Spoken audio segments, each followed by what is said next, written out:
Hi అండి, welcome back to my channel. ఈరోజు మన రెసిపీ వచ్చి చామదుంపల కూర అండి. దీనే టారో రూట్ అంటారండి.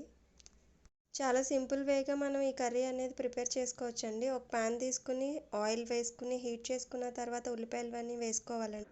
ఉల్లిపాయలు పచ్చిమిర్చి వేసుకున్న తర్వాత ఒక గరిటె తీసుకుని మనం స్టిర్ చేసుకోవాలండి. ఇందులో కొంచెం పసుపు అనేది తీసుకుంటామండి. పసుపు తీసుకున్న తర్వాత మళ్ళీ ఒక గరిటె తీసుకుని మొత్తం అంతా స్టిర్ చేసుకుంటూ ఉండాలండి. ఉల్లిపాయలంతా ఆయిల్లో వేగేలాగా. ఉల్లిపాయలు అనేవి వేగిన తర్వాత మనం అందులోకి టమాటా తీసుకోవాలండి. మనం కట్ చేసి పెట్టుకున్న టమాటా పీసెస్ అనేవి ఇందులోకి తీసుకుంటామండి. ఒక గరిటె తీసుకుని మనం ఈ ఉల్లిపాయలు టమాటా పీసెస్ అన్నీ మనం కలుపుకోవాలండి. తర్వాత మనం వాష్ చేసి పెట్టుకున్న ఈ టారో రూట్ అనేవి మనం చామదుంపల పీసెస్ అనేవి మనం కర్రీలోకి వేసుకోవాలండి.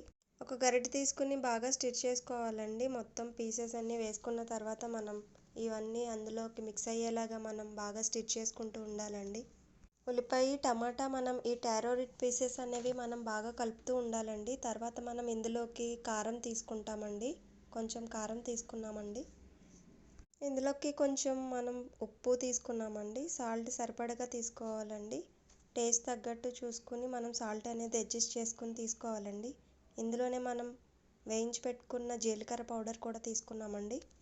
ఒక గరిటె తీసుకుని మొత్తం అన్నీ మళ్ళీ మిక్స్ అయ్యేలాగా బాగా కలుపుకుంటూ ఉండాలండి. బాగా స్టిర్ చేసుకుంటూ ఉండాలి. మనం ఈ పీసెస్ అన్నీ అందులోకి కారం ఉప్పు అన్నీ సరిపడా పట్టేలాగా తీసుకోవాలండి. తర్వాత మనం ఇందులోకి ఒక గ్లాస్ వాటర్ అనేది తీసుకుంటామండి. గ్రేవీ కోసం మనం కొంచెం వాటర్ తీసుకున్నామండి. తర్వాత మనం ప్రెషర్ కుక్కర్ తీసుకుని 2 విజిల్స్ వేయించామండి. తర్వాత కొంచెం కూల్ అయిన తర్వాత ప్రెషర్ కుక్కర్ అనేది ఓపెన్ చేసిన తర్వాత మనకి కర్రీ అనేది ఇలాగా హీట్ చేసుకోవాలండి. మళ్ళీ వాటర్ అంతా ఇంకిపోయేంత వరకు మనం ఇలాగ కర్రీ అంతా హీట్ చేసుకోవాలండి. తర్వాత మనం గార్నిష్ కోసం కొంచెం కొత్తిమీర యూజ్ చేసుకున్నామండి. మన కర్రీ రెడీ అండి.